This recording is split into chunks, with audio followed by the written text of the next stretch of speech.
ರಾಜನಾಥ್ ಸಿಂಗ್ ಇವತ್ತು ಚರ್ಚೆಯನ್ನು ಕೂಡ ನಡೆಸಲಿದ್ದಾರೆ. ಮೂರು ಸೇನೆಗಳ ಮುಖ್ಯಸ್ಥರನ್ನ ಭೇಟಿ ಮಾಡಲಿದ್ದಾರೆ ರಕ್ಷಣಾ ಸಚಿವ ರಾಜನಾಥ್ ಸಿಂಗ್ ಅನ್ನೋದರ ಡೀಟೇಲ್ ಸಿಗ್ತಾ ಇದೆ. ಭೂಸೇನೆ, ವಾಯುಸೇನೆ, ನೌಕಾಪಡೆ ಮುಖ್ಯಸ್ಥರ ಜೊತೆ ನಿರಂತರವಾಗಿ ಚರ್ಚೆಗೆ ಸಿದ್ಧತೆಗಳಾಗ್ತಾ ಇದೆ.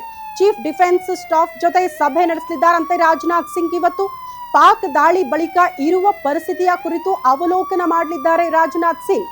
ಹಾಗಾಗಿ ಇವತ್ತು ಸರಣಿ ಸಭೆಗಳನ್ನ ಕೂಡ ನಡೆಸ್ತಾರೆ ಅಂತ.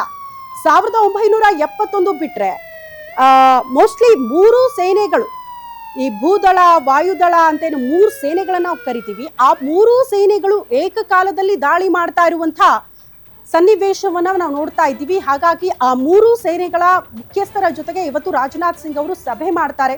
ಸದ್ಯದ ಪರಿಸ್ಥಿತಿಯ ಅವಲೋಕನವನ್ನ ಕೂಡ ರಾಜನಾಥ್ ಸಿಂಗ್ ಮಾಡಲಿದ್ದಾರೆ ಅನ್ನೋದ್ರ ಡೀಟೇಲ್ ಸದ್ಯ ಸಿಗ್ತಾ ಇದೆ. ಹಾಗಾಗಿ ಇವತ್ತು ಕೂಡ ಹೈ ವೋಲ್ಟೇಜ್ ಮೀಟಿಂಗ್ ನಡೆಯುತ್ತೆ ಅನ್ನೋದ್ರ ಡೀಟೇಲ್ಸ್ ಇದು.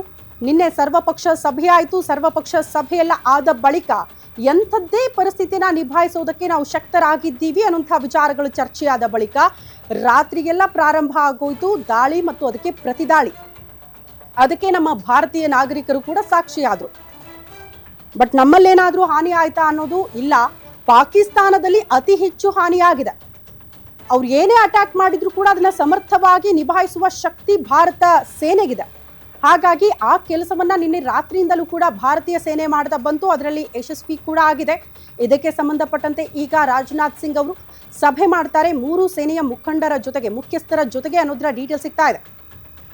ಸದ್ಯದ ಪರಿಸ್ಥಿತಿ ಹೇಗಿದೆ, ಏನೆಲ್ಲ ಕ್ರಮಗಳನ್ನ ಕೈಗೊಳ್ಳಲಾಗಿದೆ, ಯುದ್ಧ ಪ್ರಾರಂಭ ಆದ್ರೆ ಅಧಿಕೃತವಾಗಿ ಆರಂಭ ಆಗದಿದ್ರೂ ಕೂಡ ನಿನ್ನೆಯ ರಾತ್ರಿಯ ಪರಿಸ್ಥಿತಿಯನ್ನ ನೋಡಿದ್ರೆ ಎರಡು ದೇಶಗಳ ಮಧ್ಯೆ ಯುದ್ಧದ ಪರಿಸ್ಥಿತಿನೇ ನೋಡೋದಕ್ಕೆ ಸಿಗ್ತಾ ಇದೆ. ಹಾಗಾಗಿ ಅದನ್ನ ನಿಭಾಯಿಸೋದಕ್ಕೆ